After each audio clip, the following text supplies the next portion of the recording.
Pais amados, que bom estar com vocês mais uma vez, para juntos podermos mergulhar um pouquinho mais nas palavras do Evangelho, na anunciação do Evangelho de Cristo. Hoje nós vamos trabalhar aquilo que estamos numerando para depois termos uma ordem para quando quiser pesquisar e tudo mais. Nós vamos colocar tudo que estamos falando, nós vamos colocar os textos no site depois. Está sendo trabalhado e vai ficar lá. Então, para achar vai ficar fácil, que a gente está chamando de passo. Poderia chamar de grau, grau 1, grau 2, né? Poderia chamar de degrau, né? De lição, mas nós resolvemos chamar de passo, para depois nós projetarmos uma história, que é a história de seguir Jesus passo a passo. Então nós estamos hoje no passo de número 13. Nós vimos no domingo à noite o passo de número 12, quando João, com suas pregações, João o Batista, com suas pregações, apresenta Jesus para o mundo. Foi isso que nós vimos lá. E como é que ele foi apresentando Jesus? O que ele foi falando de Jesus? Tem muita coisa, claro, eu resumi, não falei tudo que o João falou, só fiz um resumo, porque a ideia é passar o resumo de todo o conteúdo. E o nosso objetivo maior é chegar nos ensinamentos de Jesus, né? Mas como eu quis iniciar para ficar completa a explicação do Evangelho, iniciamos desde o nascimento dele, de Jesus, né? Estamos aí dentro desse passo número 13 hoje. Após o João Batista ter apresentado Jesus com as suas mensagens, num espaço de mais ou menos 6 meses, a duração aí do ministério profético de João. João Batista foi o último profeta do Antigo Testamento. Então, a junção da lei e dos profetas terminam em João Batista. Esse conjunto, lei e profetas, terminam em João Batista. Logo começa o ministério de Jesus, que é conhecido como o ministério da transição. Então vai começar o ministério da transição.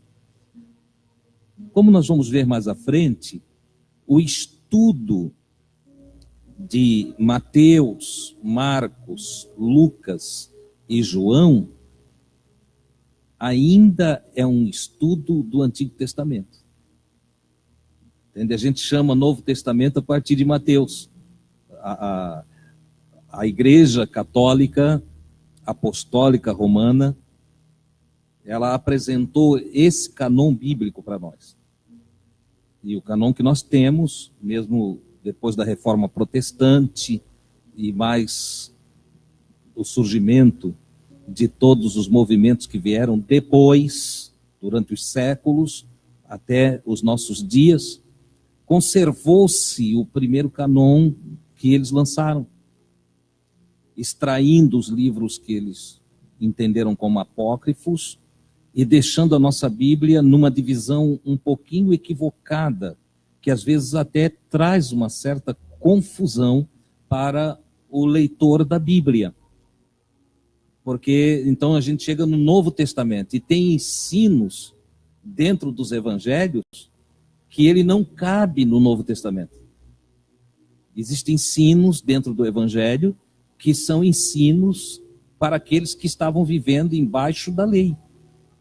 Então, ainda no exercício e na vigência daquilo que chamamos Antigo Testamento. Entende? Antigo Testamento é um apelido, que na verdade é a aliança do Senhor com o seu povo, o povo de Israel, os filhos de Abraão. Então, a antiga aliança é o mais correto, né? A antiga aliança. E essa antiga aliança, ela vai durar até o último capítulo do livro de Mateus. Então, no capítulo 28, nós vamos começar a ter uma mudança. E inicia-se, de fato, o Novo Testamento no livro de Atos. Então, aquelas folhinhas que dividem a Bíblia ali entre Antigo e Novo Testamento, elas são umas folhinhas que estão no lugar errado. Certo? Então, está ali num lugarzinho errado. Mas a gente aprendeu a vida toda que é assim.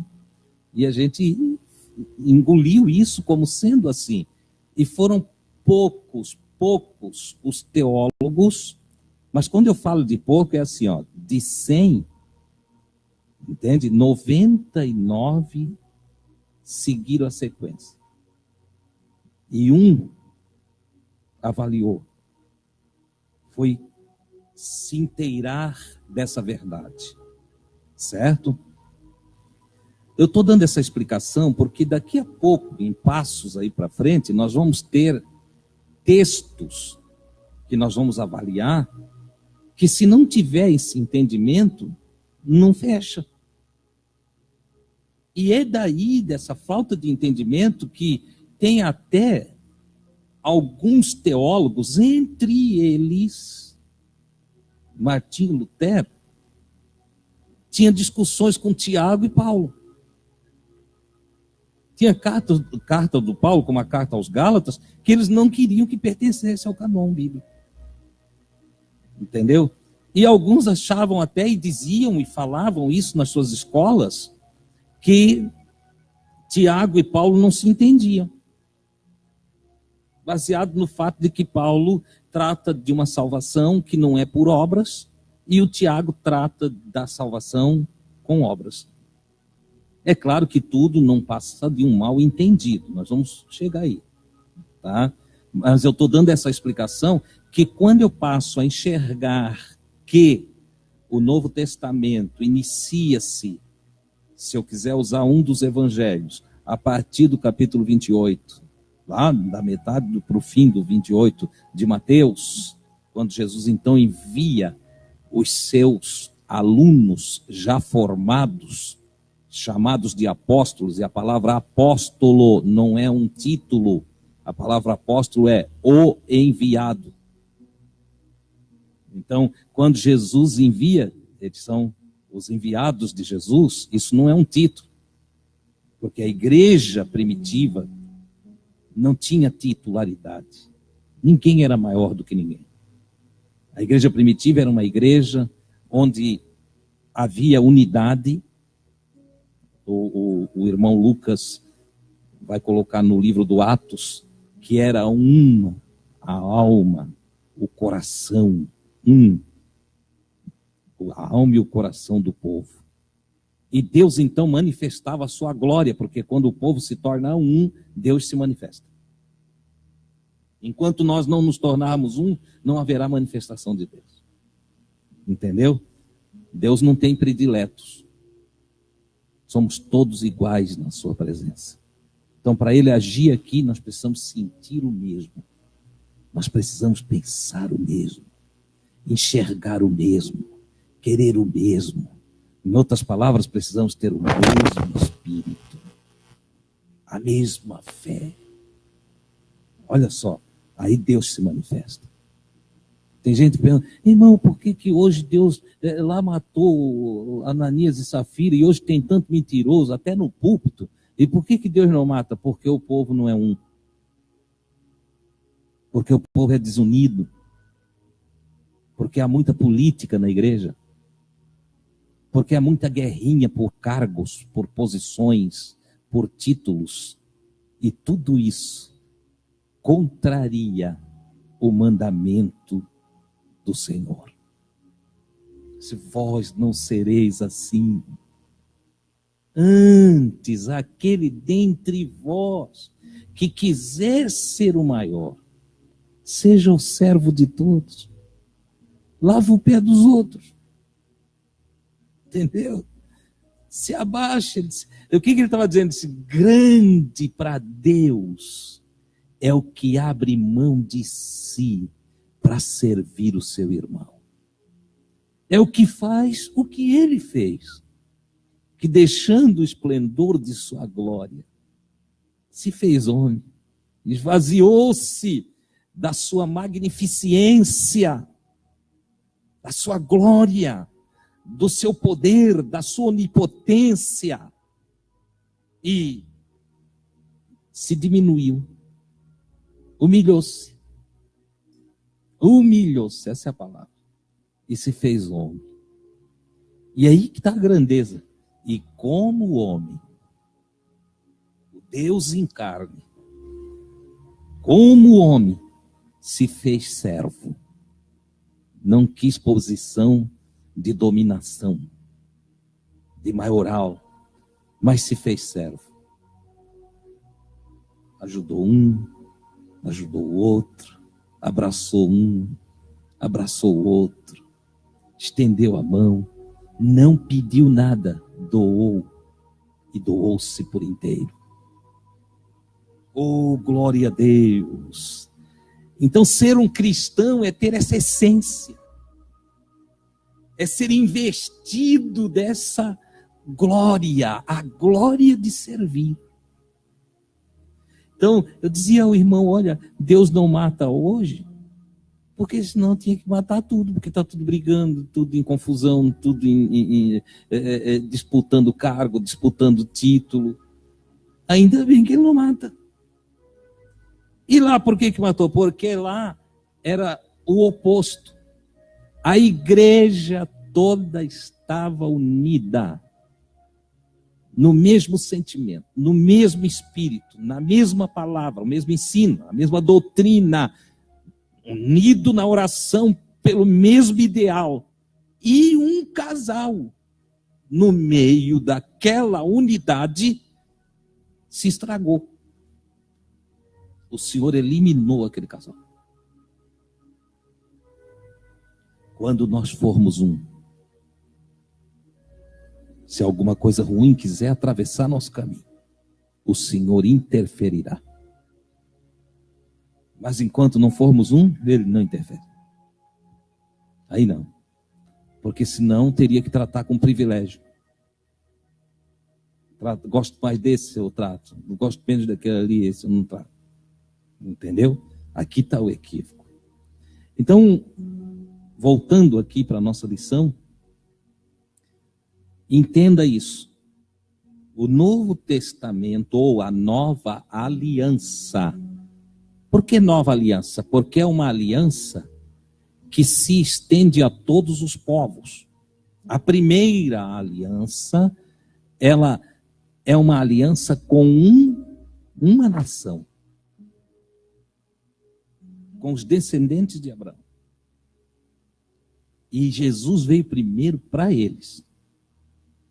Mas eles, obscurecidos no seu entendimento, vendados com o véu da religiosidade, insensíveis, porque criaram casca de ritualismo, não perceberam o Cristo que veio para eles.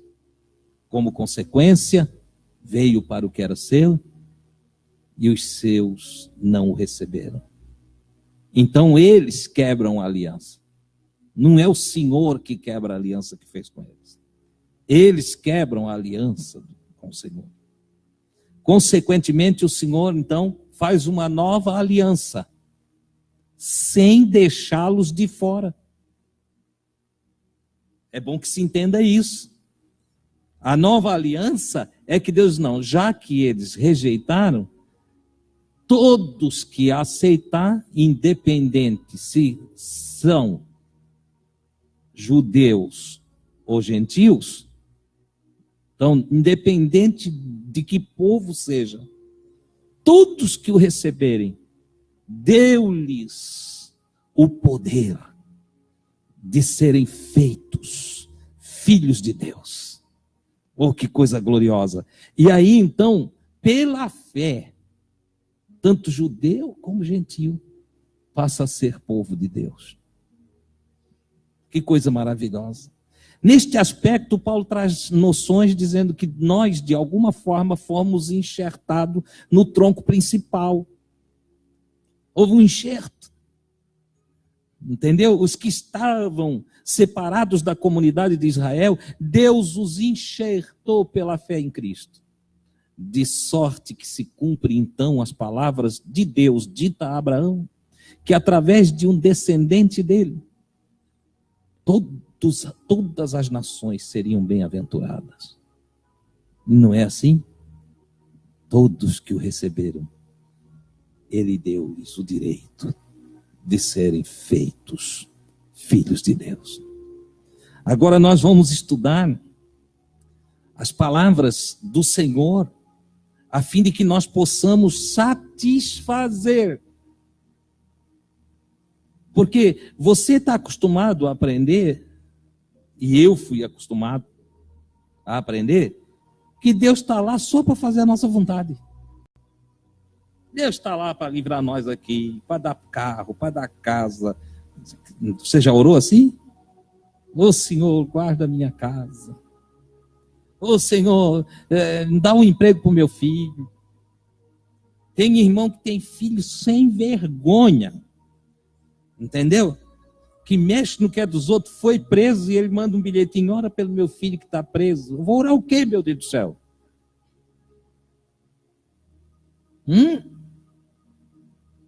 Tem um irmão que abre um negócio lá, que é para fazer trapaça. E ele manda um bilhetinho, pede para o Senhor abençoar o meu negócio, irmão. Você está entendendo o que eu estou falando? Ele é cheio de mentira, cheio de confusão, mas pede oração para Deus abençoar o negócio dele, que é um negócio de trapaça. É igual o irmão que abre uma funerária e pede para o Senhor abençoar muito ele. E a igreja ora, ô Senhor, abençoa o nosso irmão. Entendeu? Ele prometeu, Senhor, que se ele vender bastante, ele dá o dízimo. Não é assim? É que a gente não sabe orar. Nós aprendemos tudo errado. E nós botamos Deus, o eterno, louvado seja o seu nome. Nós colocamos ele num pacote de humanidade caída, de gente materialista. Nós botamos ele aqui num pacote de gente que só pensa nas coisas de baixo, quando o Filho do Eterno, o Messias, o Cristo, disse, eu não sou de baixo. Desde os 12 anos ele diz, olha, o meu negócio é outro. Meu negócio é outro. E numa expressão da natureza do divino, ele só está repetindo o que Deus, o Eterno, já tinha pronunciado para Samuel, lá no livro do Samuel. Deus não vê como vê o homem. Mas às vezes a gente só usa essa expressão, Deus não vê como vê o homem, em benefício próprio. Como quem diz assim, Deus não vê como vê o homem, porque o homem vê o que está diante dos olhos, mas Deus olha para o coração. E as pessoas se justificam, não, Deus sabe que lá dentro eu sou bonzinho. A verdade é que Deus sabe quem não presta. E Ele não se ilude com a matéria. Ele não se ilude com os gestos, com os olhares, com os sorrisos falsificados. Ele não se ilude com a hipocrisia, com a vida teatral, com o ritualismo. Não. Deus não se deixa enganar. O que o apóstolo diz? Não erreis. Olha a expressão do apóstolo. Não erreis. Deus não se deixa escarnecer. E olha agora, olha a continuação. Tudo que o ser humano semear, isto também ceifará. A gente colhe o que planta, irmão.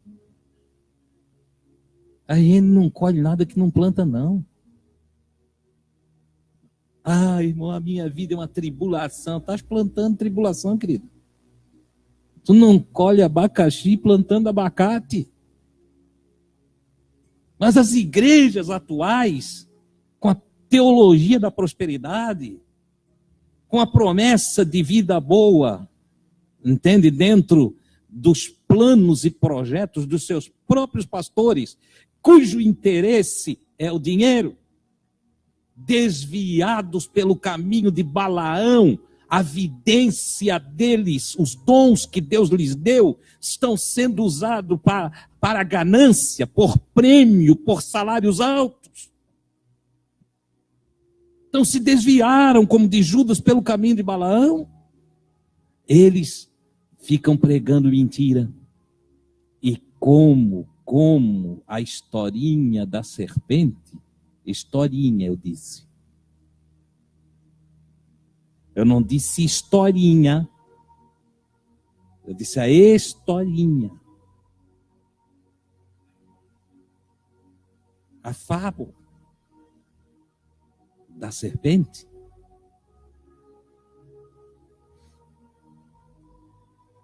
Eles enganam também o povo com palavras que o povo quer ouvir, negligenciando a palavra de Deus. E uma geração que não ama a verdade, mas que busca satisfazer os seus próprios interesses.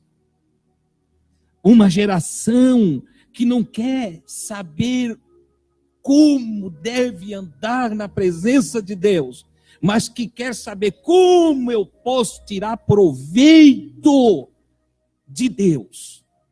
Como eu posso sugar Deus? Recebe ministros da injustiça, pastores do pecado, materialistas, pastores que ensinam que Deus está aqui para te dar casa nova, carro novo, os melhores empregos serão teus. Usam textos fora de contexto e pregam: tu serás cabeça e não cauda. E ninguém vai lá olhar para ver para quem que foi dito isso, com quem que ele está falando, quando que ele disse isso, para quem que disse. Não, tu serás o primeiro e não serás o último. Meu amigo, o primeiro é Jesus, já está escrito lá: eu sou o primeiro e o último, o alfa e o ômega, o princípio e o fim. Não é tu não, não sou eu não. Então nós recebemos um evangelho todo torcido, todo misturado, entendeu? Como vinho que foi misturado com água. Recebemos um evangelho corrompido. A ideia de nós mergulharmos na busca da verdade, ouvindo o que a Escritura tem para nós, visa nos arrancar dessa maldição que ocorre atualmente no planeta Terra, a pregação da mentira, o ensino do erro, que provoca a desfé. Porque chega um momento que as pessoas começam a desacreditar de tudo. Entendeu? E não é à toa, porque Jesus já tinha pronunciado: disse, quando voltar o Filho do Homem, será que ele vai encontrar alguém com fé, de fé, que ponha fé na terra? Será que vai ter aqui na terra alguém confiando? Jesus fez a pergunta. Para ele fazer a pergunta, a coisa está feia. O Paulo escreve aos Tessalonicenses e diz: olha, quando chegar o tempo do fim, antes um pouquinho da manifestação do Senhor, primeiro o mundo vai se encher de apostasia. O que é apostasia? É a desfé, é o deixar de crer. A apostasia não é algo que acontece no incrédulo. A apostasia é uma doença de crente. Porque o incrédulo, o ateísta, ele não pode ter apostasia. Ele não crê. Ele não confia. Ele não põe fé na verdade que pregamos. Então, quem que vai... A apostasia é uma enfermidade que vai alcançar quem? Os crentes. Os crentes que deram bolo assim de dízimo e não receberam nada de volta, porque deram com interesse também. Entendeu? Os crentes que acreditaram que se fizesse a campanha da fogueira santa, entendeu? Os filhos iam se salvar tudo de um dia para o outro e não se salvaram. Os crentes que venderam o carro e deram para pastor, porque sentiram sentimento, querido, não deve dirigir nossa vida. Nossa vida deve ser dirigida pela razão, pela inteligência. E isso não são palavras que o irmão Adilson está inventando. No livro do Salmo já está escrito. Eu já falei aqui algumas vezes. O salmista chegou a dizer: não sejais como a mula, nem como um cavalo, que não tem entendimento. Em outro salmo, o salmista diz: eu portar-me-ei no caminho reto, com inteligência. Eu vou servir a Jesus, mas vou ser inteligente.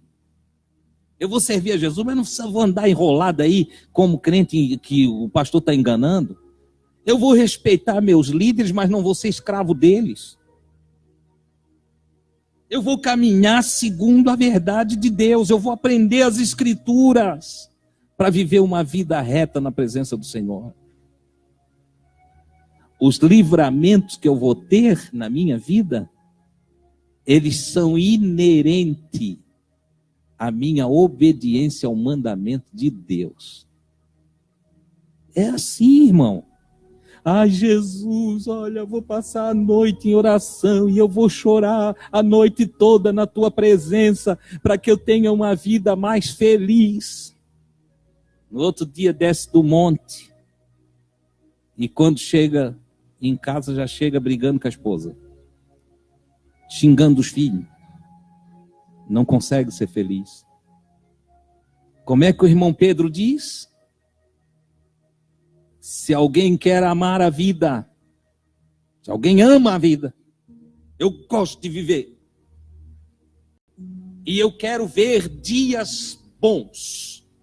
Eu quero que os meus dias sejam maravilhosos, dias bons. Ele disse, então, essa pessoa tem que primeiro fazer uma coisa. Refreie a sua língua. Não tem dia bom para língua solta. Refreie a sua língua do mal.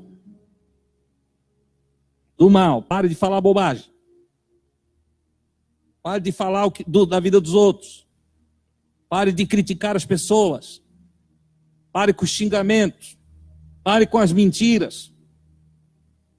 E aí pode, colocando aí, eu deixo pontinho aqui, você preenche quanto quiser, com tudo quanto é coisa que não presta, mas é usada a língua para falar. Ele disse, isso não te traz felicidade. Refreie a sua língua do mal e os seus lábios não fale engano.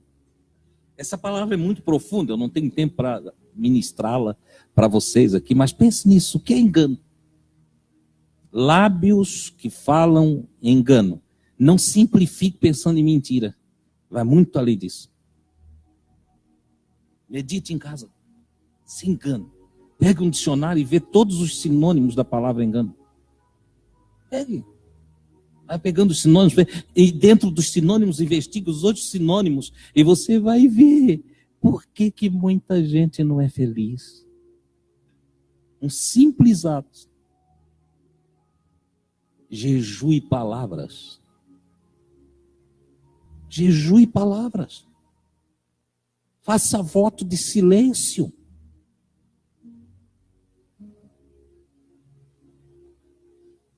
Hoje eu vou passar a manhã em silêncio com Deus. Você vai ver como vai sair às 8 de casa e vai passar em silêncio, se for possível, o seu trabalho. Claro que se a irmã é telefonista, não vai jejuar no trabalho. Eu sou telefonista e vou lá jejuar a palavra no trabalho. Ele não trabalha. Entendeu? Então deixa vir o dia de folga, mas exercite-se, faça silêncio. E experimente como termina aquele meio-dia. Você vai querer fazer um dia. E experimente como termina um dia depois de silêncio. Que paz, que suavidade, que sossego. Crente, o que mais gosta é de falar. Crente gosta de falar. Num certo sentido, todo crente tem um chamado para ser pregador. Né? Todo crente quer falar. Entende? O Salomão já tinha escrito isso no livro de Provérbios, e ele disse que o homem se alegra com a resposta da sua boca. O homem gosta de falar. Foi uma virtude que Deus deu para o homem, não deu para os animaizinhos. Ele deu para o homem. O homem fala. Mas só que tem que cuidar, porque as palavras precisam ser medidas, precisam ser ditas a seu tempo. As palavras precisam ser calculadas. E as palavras têm efeitos sobre o presente e o futuro. Você sabia disso? Tudo que você fala, Jesus chegou a ensinar que cada palavra frívola que o homem falar, ele dará conta. Aquela palavra, eu não pensei, devia ter pensado. Eu não queria dizer isso, mas disse. E isso vai acumulando sofrimentos, tristezas, angústias, problemas, confusões, separações, divisões. Isto gera diabo. Você está entendendo? Então, seja feliz, tenha serenidade, mantenha a paz, a calma. Nós precisamos desse treinamento, todos nós. Nós precisamos treinar isso.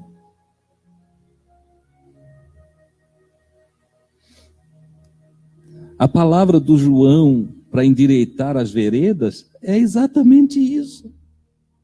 Quando João diz fazer veredas direita, porque o Senhor está vindo aí, o Senhor está chegando aí.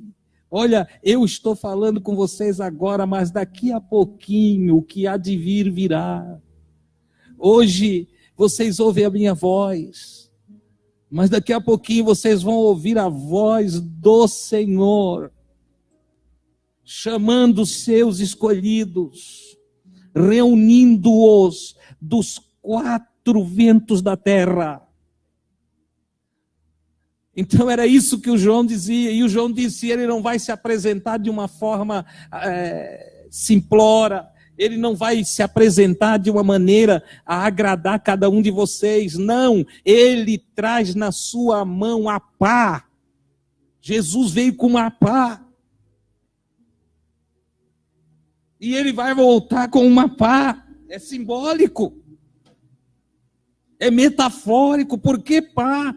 Ele disse, porque ele vai ajuntar o trigo no seu celeiro. A palha, porém, ele vai jogar para o fogo. Você consegue entender? Ele disse, olha, não esperem Jesus de qualquer maneira. Não fique presumindo que está todo mundo salvo e que agora, uma vez salvo, salvo para sempre. Não.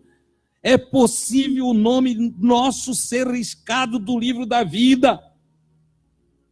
É possível ser riscado do livro da vida. É só olhar o que guarda a minha palavra com paciência. Eu não riscarei o seu nome do livro da vida. O antônimo disso o que é? Se eu não tiver paciência na vida e não guardar a palavra do Senhor, viver de qualquer jeito, o meu nome é arriscado. Meu nome é arriscado. Então está tudo orientado, está com luz sobre nós, para cada um de nós se salvar. Oh, glória a Deus! O João anunciou isso. Mateus capítulo 3, versículos 13 a 17. Marcos capítulo 1, versículos 9 a 11. Lucas capítulo 3, versículos 21 a 22. É onde está o texto nosso dessa noite. Nós juntamos os três para falar da manifestação, ou melhor, da imersão de Jesus. Jesus foi imergido. Nós chamamos isso de batizar. Batismo é uma palavra transliterada do grego para o português, né? Então, nós estamos dando a tradução correta da palavra, imersão. A palavra é essa, imersão.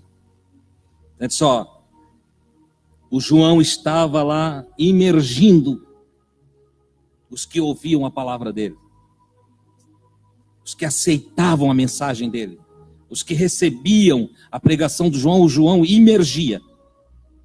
Isso se deu aproximadamente, esse episódio aqui desses textos, se deu aproximadamente em janeiro, ou de janeiro a 1º de outubro, depende aí, tem uma diferença de calendário, entende? E do ano 25 da era cristã, então depois do nascimento de Cristo, somado com 5 anos anterior, temos aí 30 anos, aproximadamente, de 29 a 30 anos da vida de Jesus na terra. Aconteceu naqueles dias que João estava pregando e batizando, que Jesus veio de Nazaré, da Galileia ao Jordão, e aproximou-se de João. E quando chegou perto de João, ele disse: João, eu quero ser batizado também. Eu quero ser imergido também. Mergulha eu aí. E o João olhou para Jesus e disse: não, eu não vou te batizar. É bom lembrar que Jesus era primo de João. E que o João guardava a história dos acontecimentos do seu nascimento e os acontecimentos do nascimento de Jesus. As mães conversavam. Isabel deve ter contado para o João o que aconteceu e as profecias e as mensagens que os mensageiros de Deus trouxeram para Zacarias e Isabel e também trouxeram para Maria e José. Toda a história o João conhece. O João só não tinha certeza ainda que Jesus era o Messias. Mas ele sabia que Jesus era alguém grande, alguém cheio da graça, que era alguém que tinha uma obra, um projeto sobre a vida dele. E por saber disso, João diz: olha, eu não vou te batizar. E o João, então, em respeito, ele diz: eu é que tenho necessidade de ser imergido por você. E você vem a mim para eu imergir você. Vocês estão entendendo uma coisa aqui? A batalha de humildade. 2 mestres. 2 discipuladores. 2 seres cheios do Espírito Santo. E um quer se submeter ao outro. O que significa que quando em um lugar tem alguém que acha que é melhorzinho do que o outro, não tem o Espírito Santo. Não tem. Porque quem tem o Espírito Santo quer que o outro cresça. Quem está cheio do Espírito Santo quer que o outro se desenvolva. Se tem uma alegria no ministro cheio do Espírito Santo, é de ele ver os seus discípulos se destacarem. Eu fico torcendo o tempo todo aqui, irmãos, para ver os meus irmãos que estão sendo discipulados por mim ter destaque. Abrir ali uma casa, um dia de convivência e se destacar. Que venham as notícias. De vez em quando eu recebo notícia lá da casa do Osmar, no balneário, onde o irmão Jair, o irmão Edson atendem lá um discipulado, que já é um discipulado em forma de convivência, uma célula dos amigos em Balneário Camboriú. De vez em quando a notícia vem, olha, hoje foi uma benção. Estava maravilhoso. De vez em quando tu me diz como é que está lá. Eu digo, oh, glória a Deus, glória a Deus. A última vez era 20 que tinha lá. 20, eu disse, oh, Senhor, tomara que semana que vem tenha 50. Alegria, irmão. O João olha para Jesus e diz, não, você, Jesus, você que tem que me imergir. Ninguém me imergiu. Porque o João não se imergiu sozinho, né? Ele não foi lá, botou a bola aqui, se mergulhou, me batizei. Não. Então o João que batizava, que foi enviado a batizar, que recebeu ordem de Deus para fazer essa imersão após a pregação, também queria descer as águas. Mas Jesus chega lá humildemente e disse, não, você vai batizar eu. Você vai imergir eu. Jesus disse, deixa estar por enquanto, pois assim nos convém cumprir toda a justiça. Aprenda. O ministério de Jesus, o ministério público de Jesus, vai começar firmado na justiça. A palavra-chave de todo o evangelho é justiça. Sem justiça não é evangelho. Sem justiça não há nada. Cristianismo vira religião pura. Sem justiça não há reino de Deus. Nós não temos tempo para desenvolver aqui, mas sugiro a você pegue uma chave bíblica, uma concordância bíblica e estude na Bíblia inteira a palavra justiça. Você vai descobrir algumas coisas interessantes. Entre elas, você vai descobrir que o trono de Deus está firmado na justiça. De sorte que se não tem justiça, não tem trono. Se não tem trono, não tem Deus. O trono de Deus não está dentro das catedrais, não está dentro dos templos chamados de casa de Deus, que nenhum é casa de Deus. A casa de Deus é a igreja, somos nós, plural. Porque também tem irmãos, eu sou a igreja. Não é não. Igreja é uma assembleia, não existe assembleia de um só. Eu posso servir Jesus sozinho lá. Não pode não. Se você tem o Espírito de Cristo, você quer congregar. Eclésia, assembleia. Igreja é uma assembleia. Se não tem a assembleia, não é eclésia. Você está me entendendo? Não existe igreja de um só. Pode ser um discípulo, pode ser um irmão, mas não é igreja. E tem coisa que o Senhor só deu para a igreja. Não deu para a individualidade. Os dons ministeriais, por exemplo, é dado à igreja. E Deus deu à igreja. E se é igreja, tem que ter no mínimo 2. Onde estiver 2 ou 3, vocês lembram disso? Ali estou eu no meio. Então não tem essa de eu ser igreja, eu sou igreja. Não, eu não sou igreja. Eu sou igreja quando estou na coletividade. Somos igreja. Sempre que falar da palavra igreja, vai falar na pluralidade, nunca na singularidade. Você está entendendo?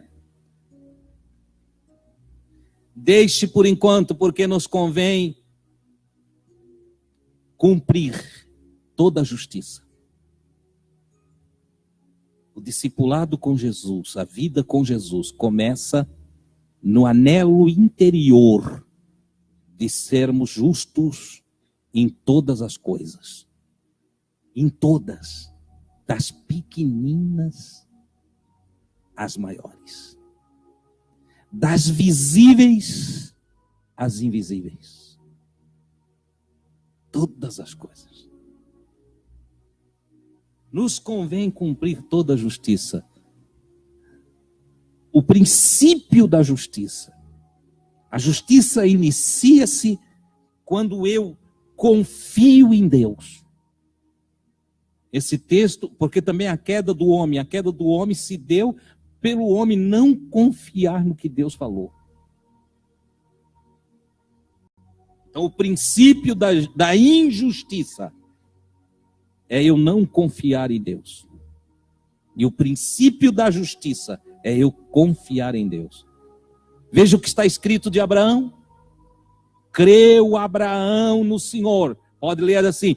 Confiou Abraão no Senhor. Também pode ler assim. Pôs fé Abraão no Senhor. E isto lhe foi imputado por justiça. Confiar em Deus é o princípio da justiça. Quem não confia em Deus não é justo. Pode ser bonzinho, pode ser caridoso, pode ser generoso. Você sabia? Mas pode alguém não confiar em Deus e ser bonzinho? Pode. Bonzinho para os outros. Bonzinho, a palavra bonzinho mesmo. Entendeu? E tem gente que é bem bonzinho, né?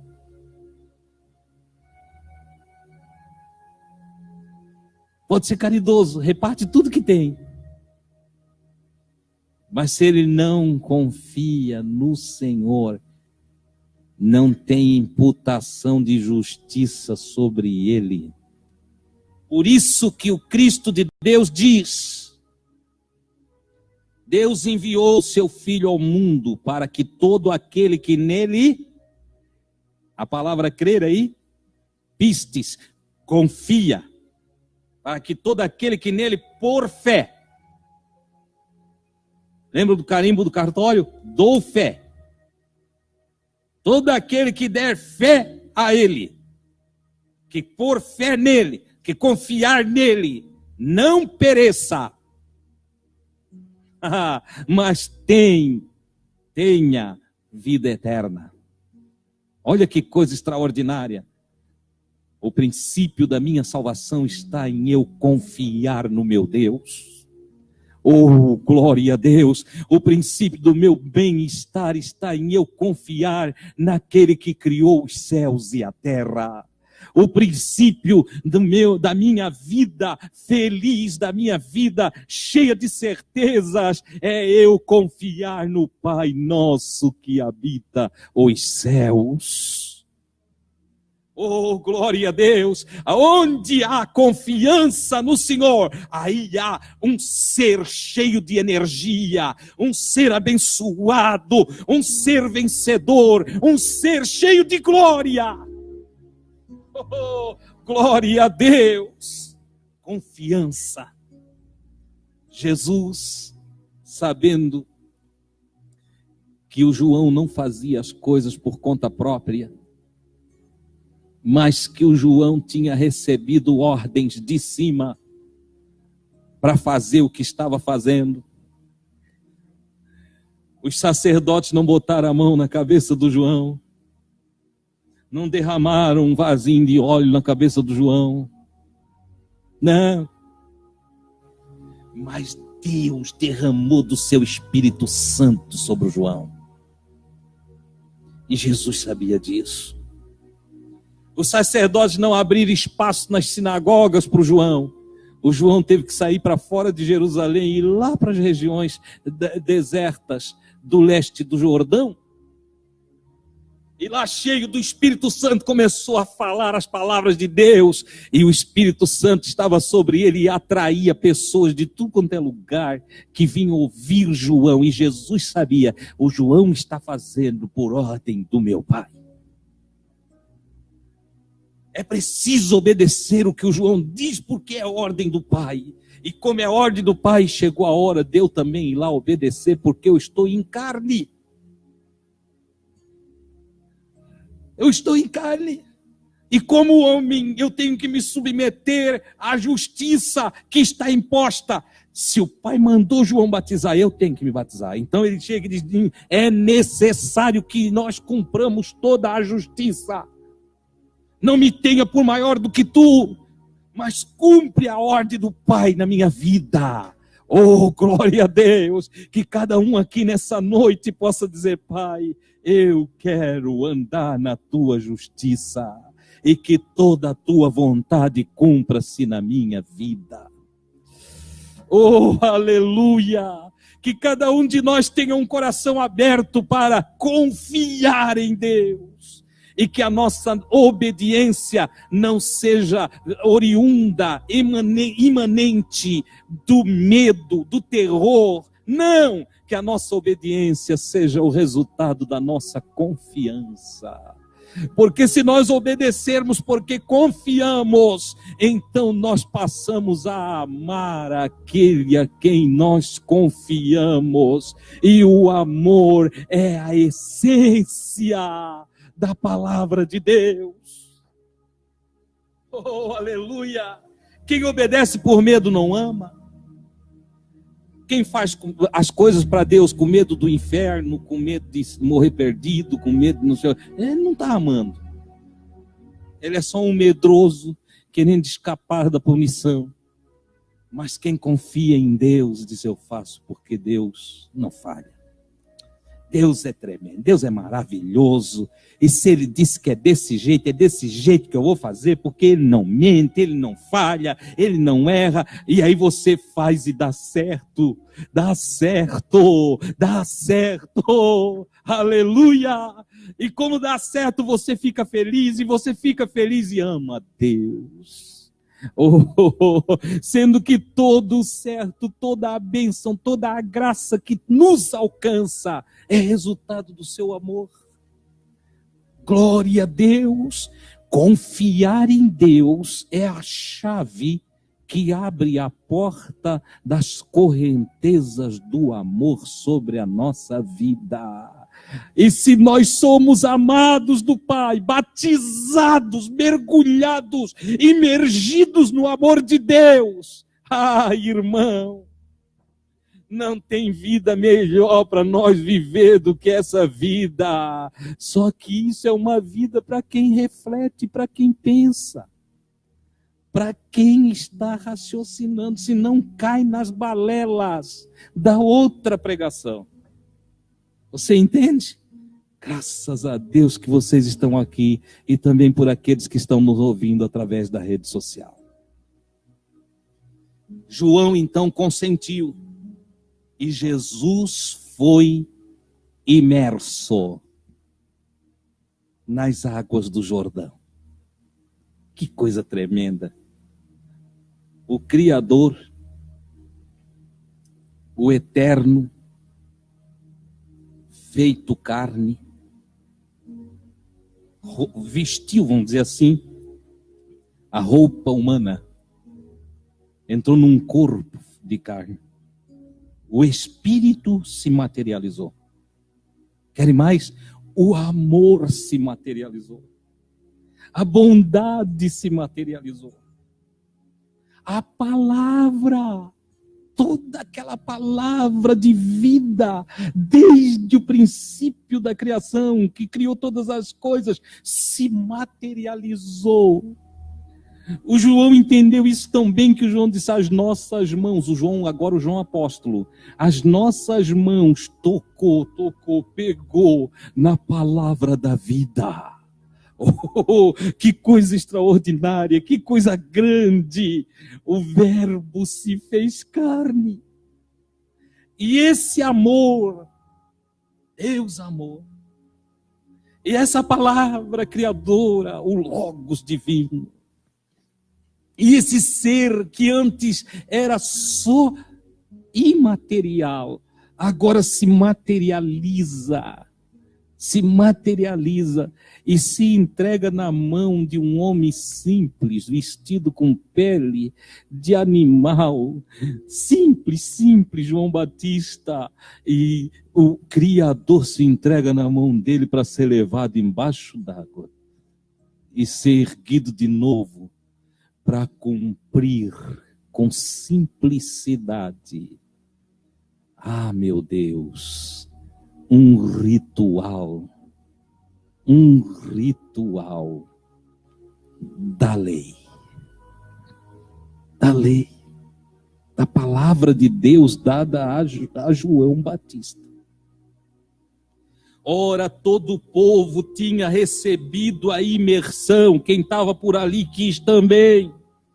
E no momento em que Jesus também imerso subiu imediatamente das águas, como você sabe, foi lá embaixo, voltou e saiu. Nesse momento Jesus faz ali uma oração, ele glorifica o eterno, ele exalta a criação do Todo-Poderoso, ele dá glórias pela vida de João Batista. E nessa hora, ao subir da água, os céus se rasgam e o Espírito, olha só, Deus precisava dar um sinal para o João. Ele precisava dar um sinal para o João. E o Espírito manifesta-se, o ser imaterial, para mostrar sua presença junto do ser matéria. O eterno para mostrar a sua presença no que é mortal. O imensurável, o infinito para mostrar sua presença naquele finito. O todo para mostrar que estava presente no meio do nada, o iode do hebraico, o pontinho, tipo uma aspazinha, o iode, se apresenta no meio da humanidade, e para que isso fosse testificado pelo próprio Criador, se rasga o céu, e o Espírito desce sobre aquele ser humano chamado Jesus.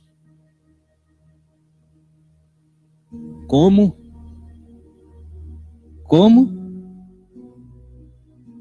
Não, senhores.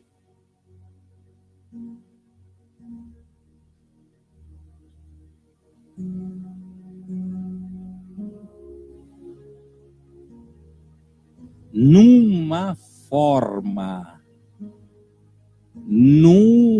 forma corpórea, como de uma pomba. Não era numa pomba.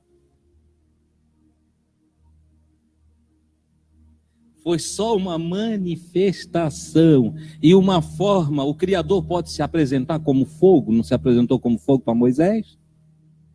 Entende? Pode se apresentar como um homem, não se apresentou como um ser humano para o Abraão?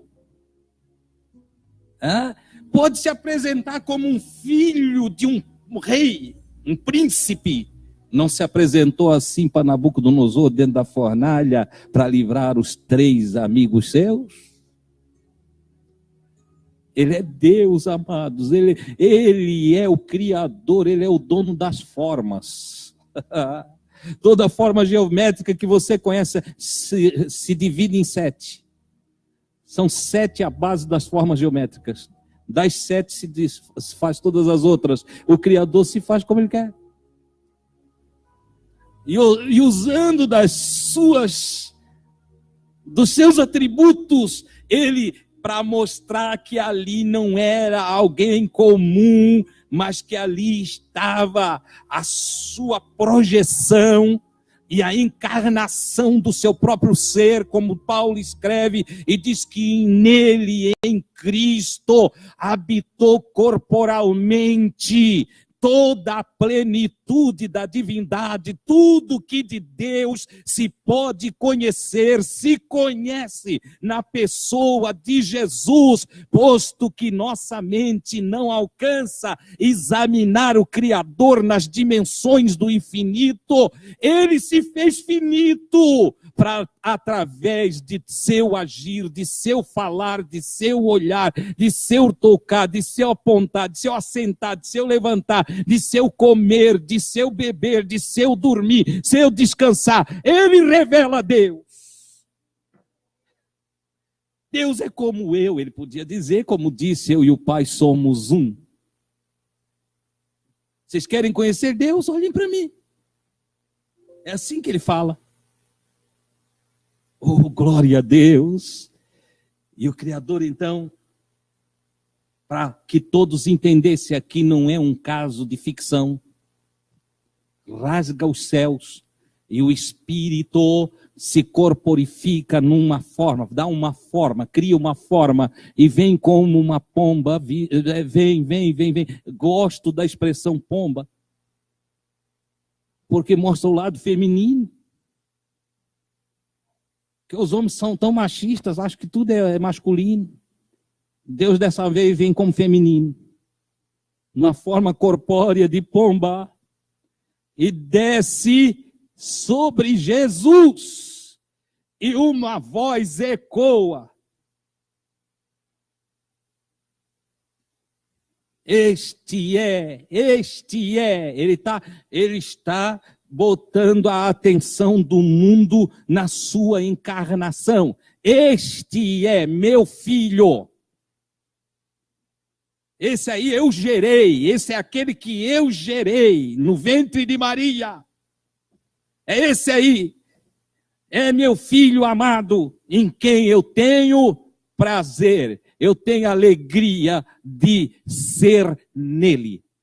E, se usar a linguagem moderna, o Senhor hoje diria assim, ó, esse é o holograma meu. Esse é a manifestação da minha própria pessoa. Eu quis mostrar para vocês como é que eu sou. Vocês querem tanto me conhecer? Olhem para ele, ouçam ele, façam o que ele faz, vivam como ele vive. E então vocês acharam o caminho para Deus. Oh, glória a Deus! Que coisa gloriosa, irmãos. João, capítulo 1, versículos 29 a 34, para nós encerrarmos.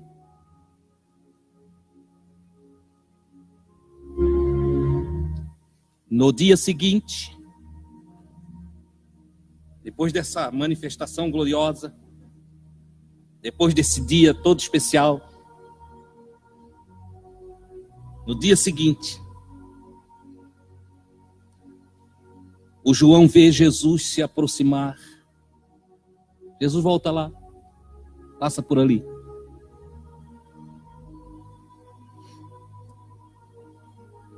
E o João diz: eis o Cordeiro de Deus, que tira o pecado do mundo. Para nós isso soa pequenininho, irmãos. Mas imagina quem estava ouvindo João. Eram os israelitas que estavam acostumados a oferecer cabritinho, pombinho, novilho, cordeirinho no altar do sacrifício do templo em Jerusalém. É essa gente que está ouvindo João falar uma coisa que agora vai mudar a vida deles completamente. Porque é o mesmo que João dizer, olha, vocês sabem tudo aquilo que vocês fazem lá no templo, aquilo não tem valor nenhum. Aquilo tem um certo valor para a consciência de vocês, mas sabe quem é que vai tirar o pecado de todo mundo? Sabe qual é o cordeiro que vai mudar a vida do mundo inteiro? Vocês sabem quem é? Está aí, ó. Não é um bichinho de quatro patas, é esse sujeito que está vindo aí, ó. Eis o Cordeiro de Deus que tira o pecado do mundo. Dele é que eu falava para vocês. Depois de mim vem um homem que é maior do que eu. É antes de mim, mas passou na minha frente. Oh, é dele que eu falava, é desse aí que eu falava. Eu não o conhecia. Leia-se, eu não sabia que era ele. Ele é meu primo. Nasceu na minha família, nós convivemos, nós andamos juntos, nós brincamos juntos, mas eu não sabia que era ele. Eu até tinha uma certa ideia, mas eu não sabia que era ele. Mas para que ele fosse manifestado a Israel, eu vim imergir com água. Eu vim imergir com água porque Deus mandou. Versículo 32 do João. Eu vi descer como uma pomba vinda do céu e permanecer sobre ele. Eu não o conhecia, mas aquele que me enviou para imergir com água me disse: aquele sobre o qual tu vês descer o Espírito e permanecer. Você está entendendo uma coisa aqui? Aquela pomba não apareceu e desapareceu no ar. Aquela pomba desceu e sumiu em Jesus. Ficou em Jesus. Aquele sobre o qual tu vê descer e permanecer é o que vai imergir também as pessoas, mas não nas águas, mas no Espírito Santo. E eu, João, vi e dou testemunho que ele é o eleito de Deus, o escolhido do Todo-Poderoso, é ele. Louvado seja o nome do Senhor. Queridos, aqui está o início do ministério do João. Eu não sei se eu consegui te levar até a barranca do Jordão, mas a ideia é navegar no tempo e no espaço, e nós vamos começar agora, a partir do próximo encontro, o passo de número 14, nós vamos começar a acompanhar Jesus, o homem sobre o qual repousou o Espírito Santo. E nós vamos ver o que esse homem vai fazer, onde ele vai andar e o que ele vai falar. E eu não sei você, eu estou assim com o meu coração aberto. O meu coração está igual uma esponja na água. Absorve tudo que dele vem. E a minha alma está faminta por saber tudo que ele tem para me dizer. Em cada palavra dele eu quero parar e prestar atenção. Em cada ato, em cada feito. Tudo que ele viveu eu quero examinar com você. Sem mística, sem miticismo, sem religiosidade, sem teologia sistemática de homens que inventam coisas. Simplesmente ouvindo a palavra. O que eu estou falando para você, eu não inventei, está escrito. Vocês nessa noite, através da minha voz, só fizeram ouvir a palavra de Deus. Oh, glória a Deus! Recebam essa palavra, amados, porque ela é vida para quem a acha. Glória a Deus! Ela é saúde até para os nossos ossos. Ela purifica a alma, o coração e regenera cada ser humano para a vida eterna. Queiram estar em pé, meus queridos, vamos falar com Deus.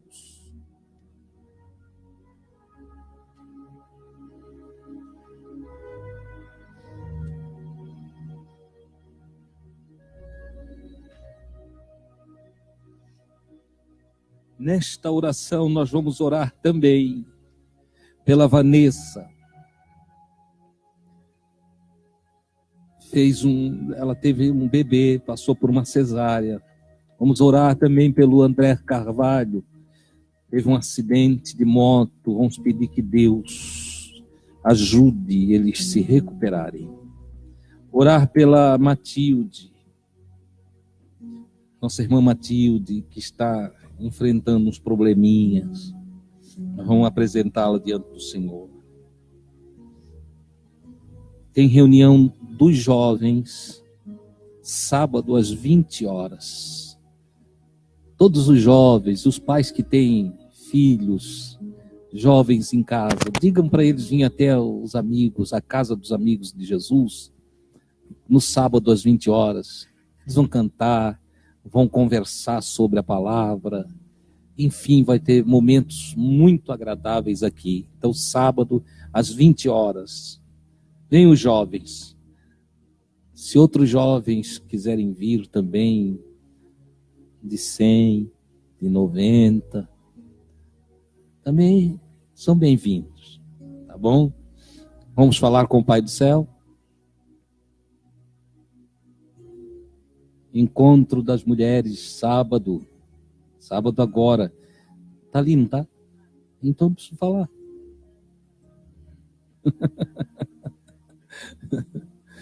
Que bênção. As irmãs já estão convocadas para cooperar com a irmã Ana. Amém?